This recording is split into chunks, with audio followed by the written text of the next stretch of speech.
Princess and the Pauper. The Princess and the Pauper.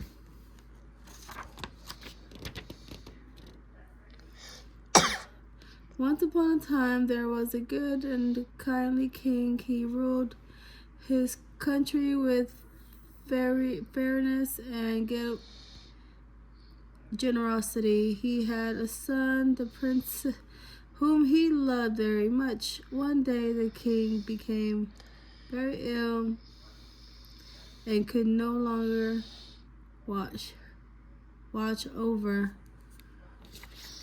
his kingdom. The princess stayed by his father's bedside, worrying and becoming sadder each day. The king was too sick to protect his people, so the greedy captain of the guard decided to rob them. Day after day, the captain and his gun guards decided to rob them. Day after day, the captain and his guards went out to steal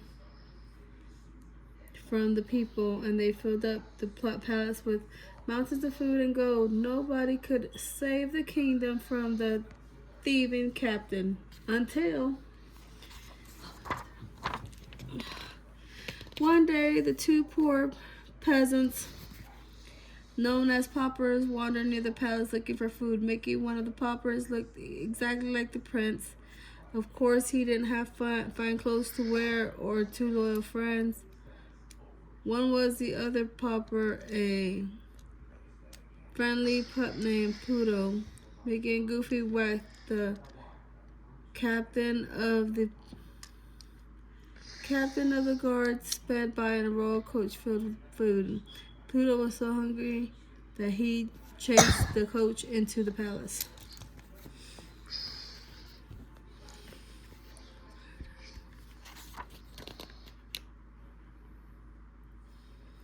Stop! Mickey shouted. Come back, Pluto, and he ran off after his dog. But when Mickey got to the palace, he wasn't turned away.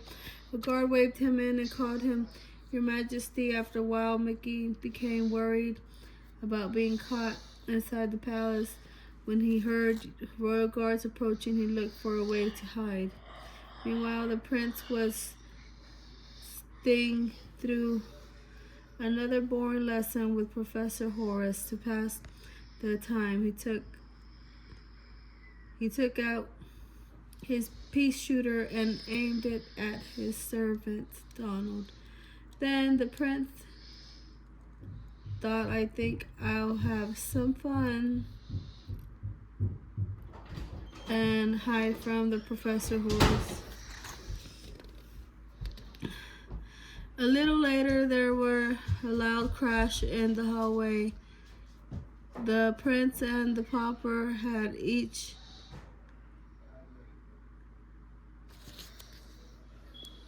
hidden in the suit of armor. When they went tottering down the hallway, they crashed into each other. Lifting their helmet visors, the two stared. They looked exactly alike. Good, Your Royal Highness, said Mickey. We could be twins. Mickey bowed low and introduced himself. I was about to die of boredom until we bumped into each other, said the prince. Do you know what it's like to be the prince? It must be fun, said Mickey. Breakfast at 7, lessons until 7, banquets every night, more lessons. How I envy your freedom, said the prince. You envy me? Asked Mickey, amazed. Sure I do, said the prince. You don't have to study.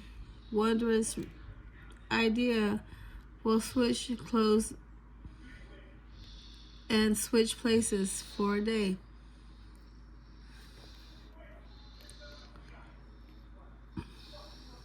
You can stay up late, and so we're giving me a wonderful idea. We'll switch clothes and switch places for a day. Nobody will be able to tell the difference.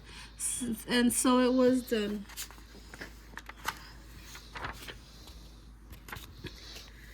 As the prince, dressed as a pauper, headed of the palace, he was pleased to make it past the the royal guard, but he couldn't fool Mickey's dog Pluto. When Goofy saw the prince, he was sure it was Mickey and tried to talk to him, but the prince just said hello and walked on.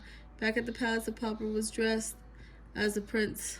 Donald brought food to Mickey's room, but when Mickey reached for a turkey leg, Donald grabbed it first. I'm checking for poison, Donald said, bring it to a juicy drumstick. Pretty soon Donald had eaten all the food and poor Mickey didn't get one bite. Then it was time for the royal lessons, which didn't do very well at bird hunting or horseback riding.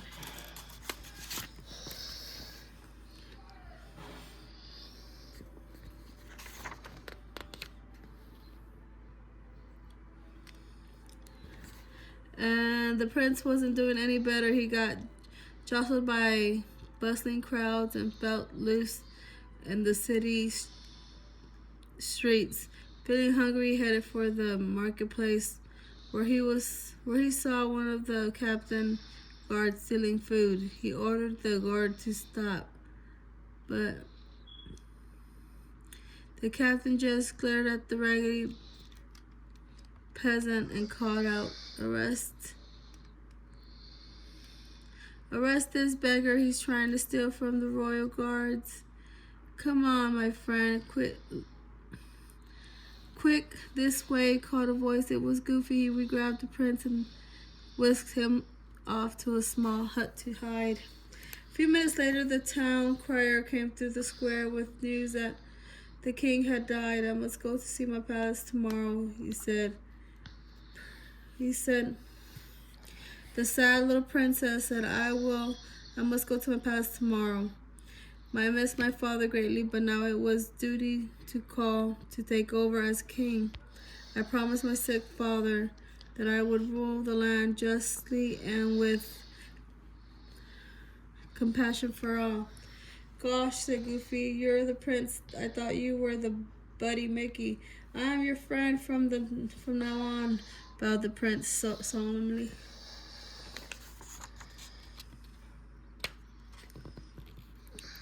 Meanwhile, the captain of the guards had figured out that Mickey was not the true prince. He seized Mickey and snarled, Good day, my phony prince. Now that the king is out of the way, you're going to do what I say, or your little doggy Pluto will pay for it. That night, the captain found the real prince at Goofy's house. He hauled the prince back to the castle and tossed him in the dungeon. I see your royal ring, the captain said, but it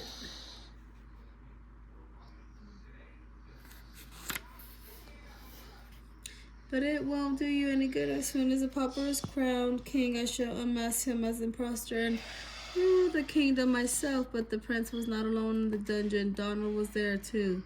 It was good to have a friend with him.